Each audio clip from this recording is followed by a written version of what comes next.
그래서 결과는 이제 여러분들 잘 하시는 것과 같이 와서 항상 오답에 아니면은 뭐 집에 가셔도 가셔서든 한 두세 번씩 한 번씩 더 읽어보시는 게 좋아요. 그렇게 하시면은 오히려 반대로 그 이상은 굳이 할 필요가 없어요. 그 이상은 굳이. 왜냐면 나중에 이제 문제 풀면서 하면 되기 때문에 한번 기억한 거 까먹지 않으니까. 자, 그 다음 이제 뭐 제끼고 저합 뱅킹 방식이죠. 저합 뱅킹 방식. 그래서 뱅크라고 하는 것은 하나의 묶음을 의미합니다. 묶음. 아시겠죠? 하나의 세트, 한 세트. 그래서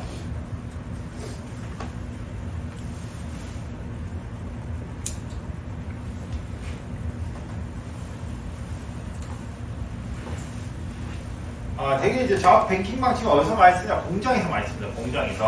공장에서 많이 쓰고요. 그러면 공장에서 이런 변압기를 한 대만 놓는 게 아니에요. 3대 정도를 놔요. 3대 정도를. 뭐 그 이상을 놓기도 합니다. 아시겠죠? 우리 그 도면 본 거 기억나요? 수변 전 도면 본 거?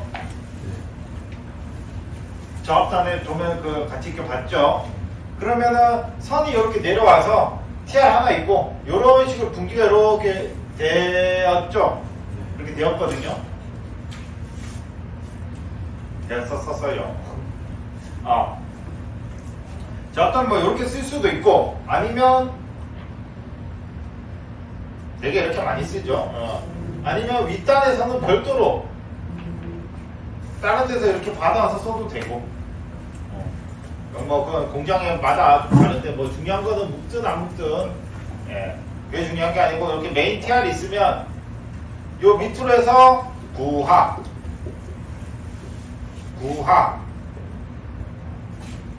우리 지금 저기 배전 계통을 보는 거니까 공장은 작고 배전 계통이 훨씬 크죠. 얘가 그래서 얘네들이 하나의 그냥 쉽게 말하면 큰 변전소 하나씩이다라고 생각하시면 돼요.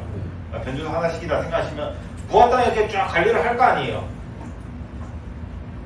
변전소가 이해 가시죠? 근데 이제 하나만 한쪽은 공단 쪽이야. 예를 들어서 얘가 공단 쪽이야.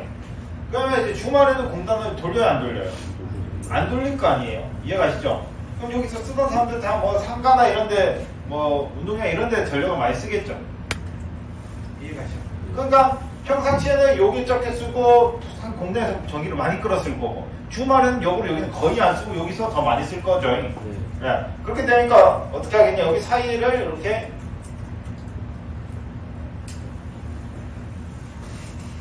연결을 하는 겁니다. 연결을 해요. 내가 공장에서 이런 식으로 많이 씁니다. 그러면 평상시에는 써요. 어떻게 얘를 붙이고. 그러면 얘가 평상시 용량을 50 쓰고 얘가 100을 쓴다. 그럼 변압기 용량을 뭐 여기 100을 써요. 그럼 좀 더 쓰면 끌고 오면 되잖아. 땡겨 쓰고. 근데 주말이면은 얘 그냥 꺼도 되지. 끄는데 여기 50 쓰는데 굳이 뭐 100짜리 2개 돌릴 필요 없죠. 뭐 이런 거 그냥 2개 다 끄는 거지, 그냥. 그래도 뭐 돌아가겠죠. 훨씬 융통성이 좋다 이거지. 혹시나 이 변압기가 고장났어. 그럼 뭐예요? 얘 거 키면 되고 얘 거 고장나면 뭐예요? 얘 거만 켜도 되잖아요. 이런 식으로. 이해 가시나요? 요게 이제 바로 저합 뱅킹 방식이에요. 그래서 공장 때 같은 경우는 되게 스페어 변압기를 꼭 한 대씩 이상은 만들어 놔요. 스페어 변압기. 실제로 쓰지 않았어요. 그러니까 공장 전체 전력을 써서 100을 쓴다 라고 하면은 뭐 여유 아예 빼고 한 50짜리 3대를 갖다 놓는 거지. 이해가시죠? 그러면 실제 변압기 몇 대만 돌릴까요? 2대만 돌리는 거죠. 1호기, 2호기, 3호기가 있으면 1, 2호기만 돌리는 거예요. 쉽게 말해서. 이해가시죠? 그런 다음에 이제 나중에 이제 1년에 한 번씩 뭘 해야 돼? 점검을 해야 될 거 아니에요. 그 활성 상태로는 점검 못 할 거 아니에요. 그러면 3호기 점검을 해요. 점검이 다 끝났어? 그러면 이거 방금 봤다시피 뭐 2호기 끄고 3호기를 여는 거지. 그럼 2호기 점검하는 거죠. 오케이? 그러니까 2, 3호기 할 때 또 얘 2개 돌리고 얘 점검하고. 혹시나 고장났다 하면은 다른 놈 써서 돌리고. 훨씬 뭐 유연하게 쓸 수 있는 거죠. 계통으로. 이해가시죠? 네. 오케이. 여기 바로 저합 뱅킹 방식입니다. 뱅킹 방식이고 여기서 이제 잘 보셔야 되는 건 뭐냐? 바로 뱅킹 브레이크 퓨즈입니다. 뱅킹 브레이크 퓨즈. 여기는 이거 그냥 구분 퓨즈라고 하시면 돼요. 줄여서.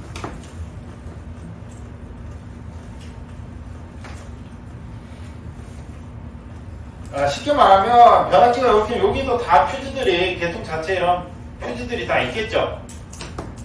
있어요. 그래서 전기 이렇게 써요. 융통적으로 이렇게 쓰고 있다가 뭐 여기서 사고가 났어. 예를 들어서 사고가 났어. 사고가 나면은 무조건 사고에서 옆판은 위로 가게 돼 있어. 위로 전원 쪽으로 가게 돼 있어. 그러면 사고가 올라오면서 얘 입장에서는 뭐예요? 얘도 위고 얘도 위고 얘도 위죠. 사고가 쫙 쪼개지는 거예요. 이런 식으로. 어차피 옆판은 세기 때문에 다 박으면 다 작살이 납니다. 예. 그럴 때 어떻게? 여기 퓨즈도 있고 여기 퓨즈도 있고 여기 퓨즈도 있죠. 그럼 얘가 1번, 2번, 3번이라고 하면 뭐가 제일 늦게 끊어져야 될까요?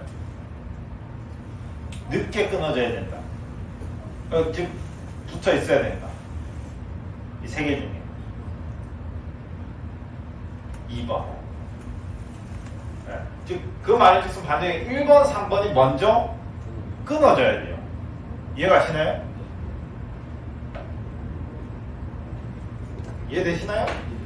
즉 본 퓨즈 말고 구분 퓨즈가 먼저 끊어져야 돼요. 왜? 그렇지. 사고는 여기서 났죠. 그럼 이 부하를 돌리기 위한 변압기란 말이에요. 그럼 이 부하에 맞춰서 여기에 다 설계가 다 돼 있어요. 얘도 이 부하에 맞춰서 설계가 다 돼 있어요. 근데 지금 어차피 융통적으로 쓰기 위해서 구분 퓨즈를 달아놨죠. 근데 이런 모터나 이런 데서 사고 뻥 터졌단 말이에요. 근데 여기는 예를 들어서 민간 부하 설정하는 그런 설비야. 그럼 만약에 사고가 이거 넘어가면 여기 있는 설비 다 터진단 말이죠. 이해가시죠? 그러니까 얘가 바로 끊어져야지. 이걸 못 넘어오게. 쓸 때는 상관이 없어. 쓸 때는 그냥 얘도 주고 쟤도 주고 왔다 갔다 해도 되지만 사고가 났을 때는 사고 여파는 부하나 어떻게 사고가 났냐에 따라서 천차만별이에요. 사고의 사이즈가. 이해가시죠? 그래서 여기 쪽은 뭐예요? 여기서 부하가 사고가 났을 때를 대비해서 여기 다 세팅이 다 돼 있단 말이죠. 이해가시죠? 그러니까 여기 사고 나도 여기 이쪽은 터질 일이 없어. 원래 터져야 될 것만 터지면 돼요. 이해가시죠? 그러니까 이쪽도 여기서 하니까 여기 먼저 터지고 그 다음 얘가 제일 나중에 끊어져야 된다. 아시겠죠? 여기에 최대 단점이 뭐냐? 바로 사고가 발생했을 때 이 구분 퓨즈가 동작을 잘 안 하면 사고가 확대되는 거죠. 사고나 개수는 한 군데지만 날아가는 변압기는 세 대가 날아가는 거죠. 이해 가시나요? 선생님 이해 가시나요? 네. 그렇죠? 그래서 이렇게 사고 확대돼서 다 날아가는 현상을 뭐라고 하냐? 그거를 캐스케이딩 현상이라고 합니다. 캐스케이딩 현상. 이름이 있어요. 이름이. 랭크 방식 쓸 때 다 이걸 쓰다 보니까. 1번하고 3번하고 순서를 바꿔도 됩니까? 그건 전혀 여기서 지정한 의미는 아무 의미가 없어요. 1번이면 3번. 그냥 말 그대로 그냥 여기서 부하가 터진 여기에 사고가 나면 여기에 직접적인 변압기 쪽으로 먼저 사고가 올라가야 돼요. 옆으로 가면은 안 되는 거죠. 이해가시죠? 그래서 옆으로 이렇게 지나가는 걸 뭐라 하는데 그걸 캐스케이딩 현상이라고 합니다. 그래서 사고 확대 현상이고요. 그래서 이제 방지하려면 뭐 하면 된다? 그렇죠. 여기 변압기 쪽에 달려있는 퓨즈, 뭐 1차도 마도 그건 중요하지 않고, 그렇죠. 이쪽에 있는 변압 퓨즈가 뭐예요? 구분 퓨즈보다 먼저 끊어지면 안 된다. 반대로 그냥 구분 퓨즈가 변압기 퓨즈보다 먼저 끊어져야 된다. 이해가시죠? 예. 먼저 끊어져야 된다. 먼저 끊어지면 안 된다. 뭐 그런 말장난 충분히 나올 수 있기 때문에 여러분들은 그래서 어느 게 먼저 끊어져야 되는지 확실히 기억하도록 하시면 됩니다. 자, 그래서 구분 퓨즈를 사용해야 되고 변압 강화나 변동률이 낮고 그다음 증설도 용이하고 신뢰도도 높고 용량을 감소 가능하고 플리크 현상도 감소하고 밀집적이 사용하고 됐나요? 그래서 훨씬 융통적으로 쓸 수 있기 때문에 많이 씁니다. 그래서 예전에 실기에서 나왔던 게 여기 이렇게 나오고 요거 캐스케이드 현상을 적는 게 답이었어. 실기 문제가. 다 기사였던 거 기억하는데 작년인가 뭐 나왔어요. 뭐 이런 거 그냥 캐스케이딩 현상을 그냥 하다 보면 외워져요. 이름이 쉽잖아요.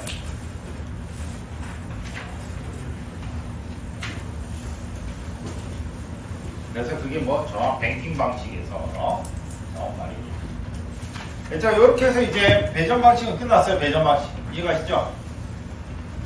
방금 배운 게 배전 방식이에요. 오케이? 방금 배운 게 배전. 수지식, 환상식, 망상식.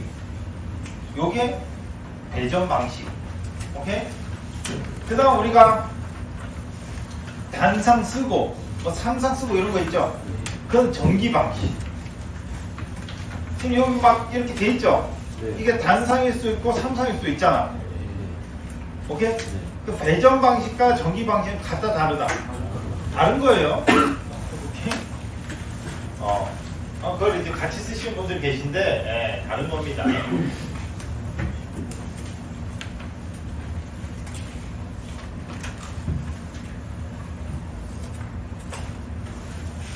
자, 넘어갔고. 자, 그 다음 배전 솔로의 전기 방식도 있어서, 전기 방식은 당연히도 딱 4가지밖에 없어요. 4가지. 네. 다 알아두면 좋습니다. 네. 단상 2선식, 그다음 단상 3선식, 그다음 삼상 3선식, 그다음 삼상 4선식 이렇게 있습니다. 4가지밖에 없어요.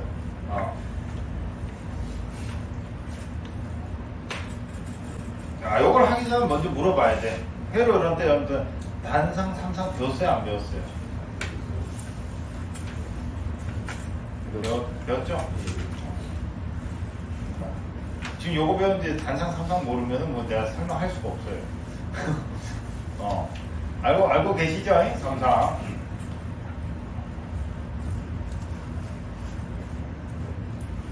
뭐 요거는 요 설명하고 나중에 천천히 보고요. 일단 뭔지를 알아야지 뭔지. 그래도 여기 자기 학보다 좋은 건 뭐냐면 되게 이제 전력공학 실제로 있잖아. 실제로 그림을 그리고 있지. 자기가 그림을 못 그리기가 힘들어요. 뭐 있다 이렇게 하고 화살표로밖에 못 그리는 건데 얘는 실제로 있죠. 그래서 그림을 그릴 수가 있습니다. 자, 단상 2선식이죠. 그러니까 말 그대로 선이 몇 가닥? 그치. 선이 2가닥이고 상은 한 상이라는 거죠. 이해가시죠? 한 상. 여러분들 지금 3상 배웠잖아. 그렇죠? 그 중에 한 상이라는 거예요. 그럼 우리가 쓰고 있는 게 뭐예요? 우리가 쓰고 있는 게 여러분들 집에서 쓰고 있는 게 삼상? 단상 2선식 쓰고 있죠? 집에서 3상 쓰고 있으면은 나쁘지 않은 것 같아요. 뭐 쓸 수도 있지. 집에 뭐 평수가 300분 넘어가면 이제 3상으로 이제 에어컨 돌고 해야 되니까 써야죠. 그렇죠? 자, 단상 2선식이에요. 그러면 여러분 쓰고 있는 거죠. 그럼 한 상이 뭘까? 한 상이 L1인 거죠. 한 상이라는 뜻. 3상은 L1, L2, L3인 거죠. 자, 그러면 우리가 선 하나가 이제 한 상의 배분이 됐으니까 나머지 선 하나는 뭘까요? 접지. N과 접지는 다른데.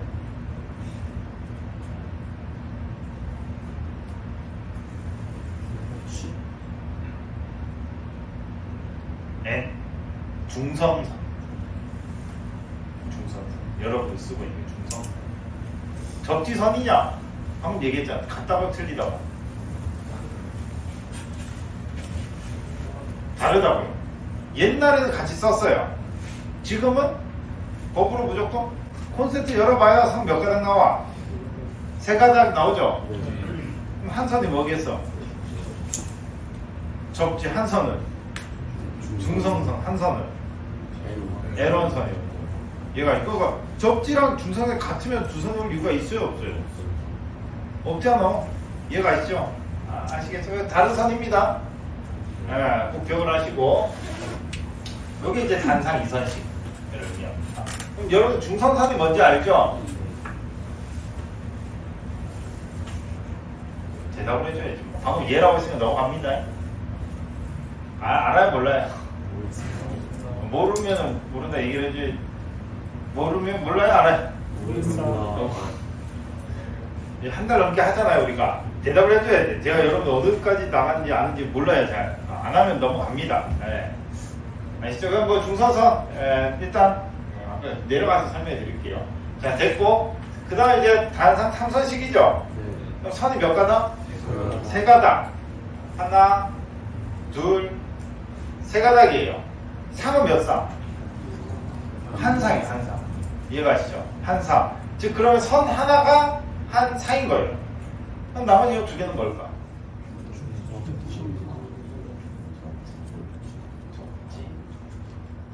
좋아요. 단상 삼성이 처음 배울 때는 이걸 여러분 딱히 구분을 안 하고 배워. 그래서 나중에 공부하기 힘들거든요. 그러니까 쉽게 말하면 여기 이제 내려가서 이제 딱 설명을 더 하면 더 좋은데 그러기 위해서 일단 삼성 타선식 먼저 할게요. 삼성 타선식 위에 거 나중에 여기 올라가서 설명해 드리겠습니다. 삼성 타선식 같은 경우에 선이 몇 가닥이죠?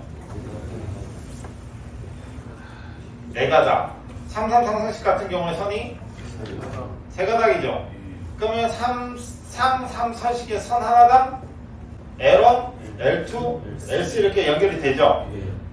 삼성 사선식은 상이 3개니까 L1, L2, L3 되면 나머지 요 하나는 뭐예요? P, E, N 중선선이란 말이에요. 그럼 이제 설명해 드리면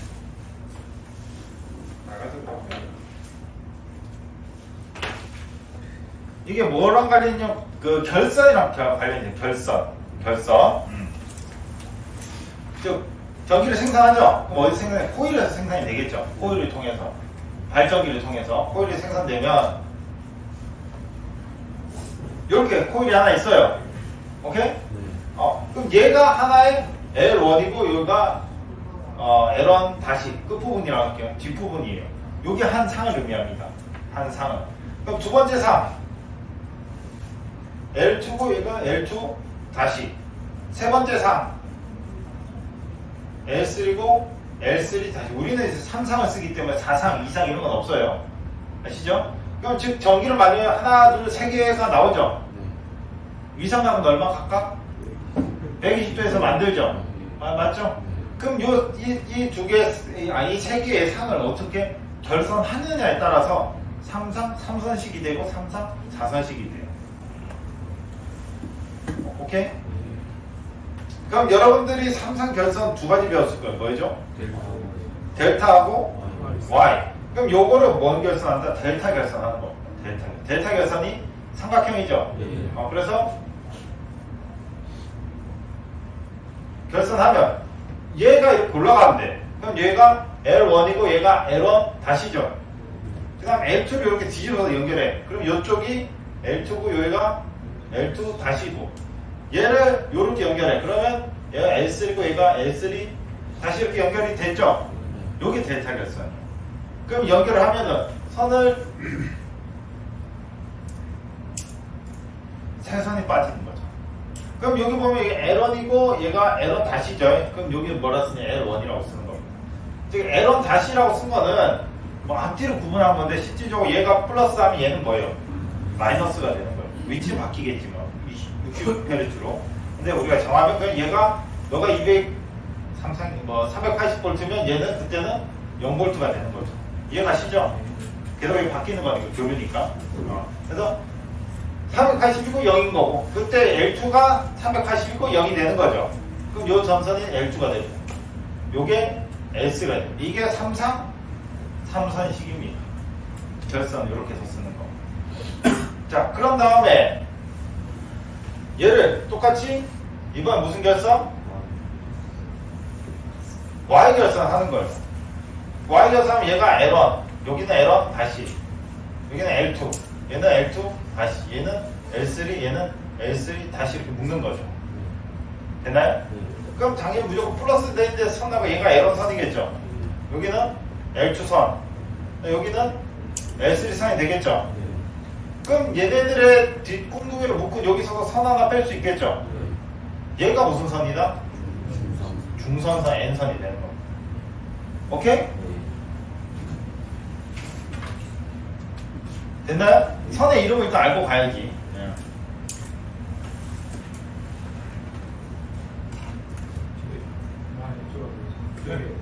중성선이 우리가 볼트가 지금 0볼트 아닙니까? 네. 0볼트가 이렇게 세 가지로 이렇게 똑같이 힘이 작용하니까 0이라고 생각해요. 예. 맞습니다. 자, 그래서 여기가 이제 뉴트럴 단이죠. 그 이제 뉴트럴이라서 중성선 n을 쓰는 겁니다. 이해가시죠? 그런 다음에 대개 이 선을 뭘 하냐? 이 선을 병렬로 따서 접지를 해요. 어떻게? 그래서 이제 중성점을 접지하는 거예요. 접지하는 선은 그때 P선이라고 합니다. P선. 그럼 여러분들 집에서 뉴트럴에 따라 선 놓는 거 있죠? 얘는 무슨 선이 얘는? 이 선이 오는 거예요. 이 선. 이해가시나요? 요 빨간색 선. 그러면 집에서 선 하나 더해서 여기가 이제 접지선 온다 했죠? 그럼 이 선 어디서 오는 걸까? 여러분들 건물 지하에 매립된 선이에요. 건물 지을 때 뭐예요? 건물 지을 때 밑에 제일 먼저 접지 공사를 한단 말이에요. 땅 파가지고 거기다가 구리를 그냥 땅에다 그냥 대려 박는 거예요. 메시공법 써서. 이해가시나요? 여기 뭐 접지하는 거예요. 접지. 근데 이 선이 올라오는 거예요. 이 선이. 이해가시나요? 이 선이 요 선이에요. P선. 아시겠죠? 그다음 여기 뉴트럴은 어디? 여러분들 전부터 이렇게 있을 거 아니에요? 그럼 주상변압기가 있겠죠? 주상변압기가 2차측에 무슨 결선을 하냐? 바로 Y결선을 해요. Y결선.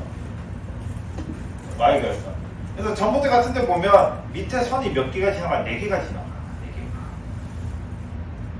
가만히 전봇대 보라 하죠? 선이 4개가 지나갑니다. 왜? 2차 측을 Y결선 하기 때문에. 그러면 선이 밑에 쪽에 선이 하나, 둘, 셋 하고 뉴트럴단 선이 하나 더 지나가요. 그때 주상변압기 쪽에서 뉴트럴단이 만들어지죠. 그 선을 코몬해서 뭐예요? 땅에다 박는 거지. 이게 요선이에요. 아시겠죠? 이 선을 가지고 와서 여기다 P다 하는 게 아니에요. 이 선을 땅을 끌고 와가지고 우리 집에다가 이렇게 P선 연결할 필요가 없어요. 왜? 땅은 어차피 땅 한 통 소이기 때문에, 그렇죠? 땅 한 통 소이기 때문에 굳이 선을 또 깔 필요가 없잖아. 땅을 그냥 땅이 선이다 생각하면 돼요. 그러니까 땅에다가 이렇게 구리 박아가지고 그 선을 가지고 올라오는 거예요. 그게 P선. 여러분들 집에 선 3개 없는 거 있죠? 근데 그걸 보고 단상 3선씩이라 하면 안 돼. 우리 집은 단상 3선씩 이렇게 하면 안 돼요. 여기까지 이해 가시나요?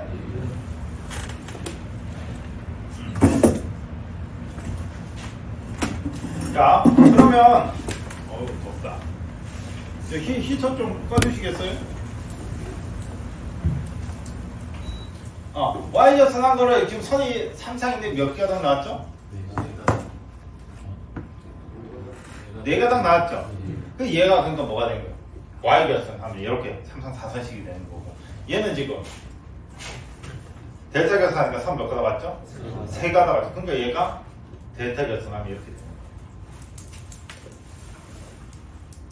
오케이? 이해가시죠? 그리고 잘 보셔야 될 게 뭐냐?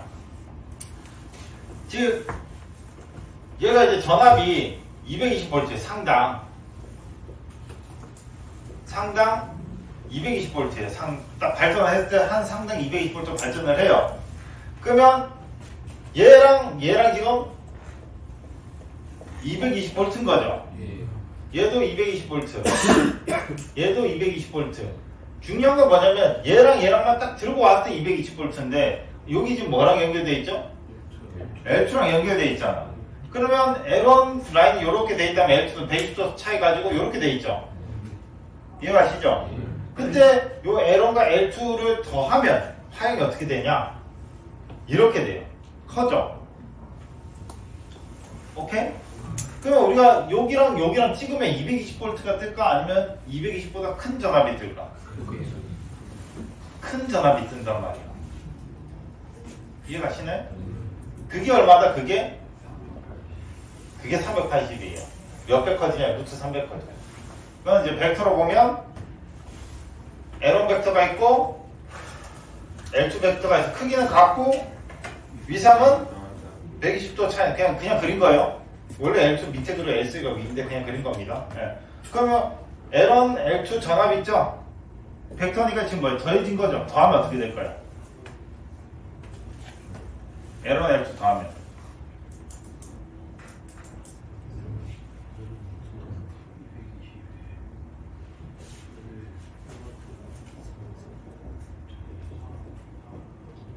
요렇게 되는 거죠. 요렇게. 그렇죠? 더하면 L1과 L2 더하면 그러면 요게 60도니까 60도 6도에서 얘도 똑같이 크기는 다 같게 뜨는 거죠.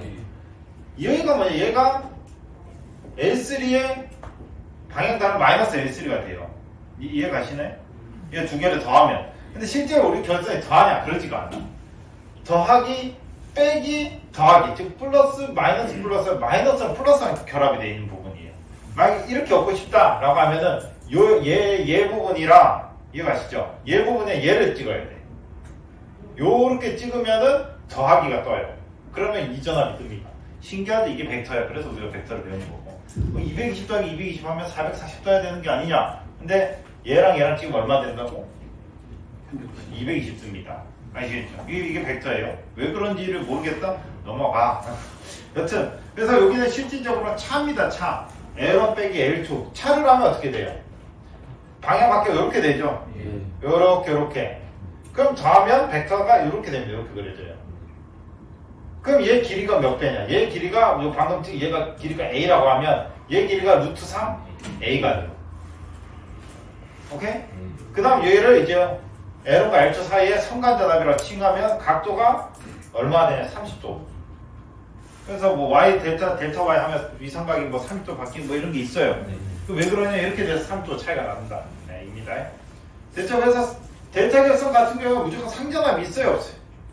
이 상전압이라고 하는 게 결국엔 찍으면 무조건 성간전압밖에 안 떠요. 그래서 배울 때 성간전압이나 상전압이 같다라고 배우지. 네. 이해가시죠? 이게요. 그래서 여기서 말하면 220은 실제 뭐냐? 얘는 이제 대지전압이에요, 대지전압. 발전될 때 대지전압을 의미하고, 그러면 이 델타 결선은 상전압이 꾸려 성간전압이기 때문에 그때는 델타 결선은 220이라는 단어 자체가 없는 거예요. 그냥 결선하는 순간 그냥 380V만이 있는 거죠. 여기서 성간전압 어떻게 찍으면 못 찍잖아요. 반면에 이제 Y 결선에는 대지전압 220 되죠.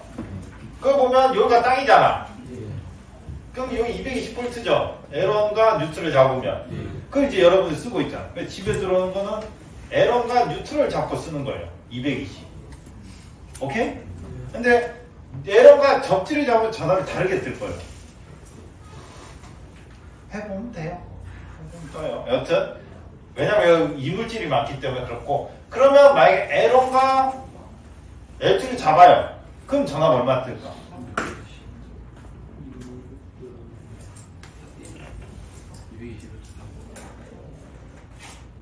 그땐 이렇게 뜨는 거지. 똑같이 480V.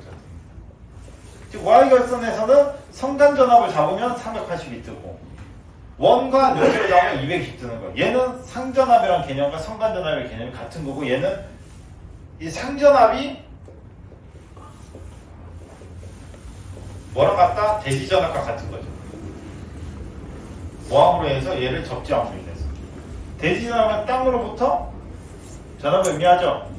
그게 이제 대지전압과 상전압이 같다. 어쨌고 델타 결선 대지전압은 220V고 지금 만들 때 220을 만들었다 했죠. 얘가 대지전압이에요. 그 다음 델타 결선 함으로 인해서 상전압과 성간전압이 같은 거고, 얘는 접지를 함으로 해서 상전압과 대지전압이 같은 거고, 성간전압은 똑같이 380. 그래서 잘 보셔야 될 게 델타 결선, Y 결선에서 여러분들 많이 헷갈리는 게 뭐냐면, 정해드릴게. 성간전압과 대지전압은 변하지 않아요. 델타라든 Y를 하든. 방금 했죠? 대지전압 얼마라고 둘 다? 220. 성간전압은 얼마라고? 380. 근데 델타 결선 하냐 Y 결선 하냐에 따라서 상전압이 델타일 때는 뭐예요? 성간과 같은 거고, y일 때는 상정함이 뭐랑 같은 거다? 대지랑 같은 거다. 이렇게 기억을 하셔야지. 맨날 루트 3 이런 거 기억하지 말고. 왜 루트 3이 되는지를 이제 설명을 드렸죠. 이해할 수 있으면 해요. 안 되면 제끼고. 그러니까 이게 깊게 들어가면 어려워. 실기할 때 이렇게 배워야 돼. 이걸 노려서 내기 때문에. 기사에선 특히. 아시겠죠? 여러분들 그냥 공식 배워서 루트 3 VI 코사인 세타 이러면 다 틀려.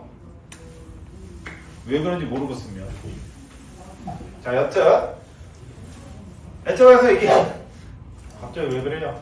재밌어서? 예. 아니, 여튼 Y격선과 대사격선 이제 본질적인 의미입니다, 이게. 아, 나중에 우리 가서 또 어차피 배우겠지. 전력공학 하면서.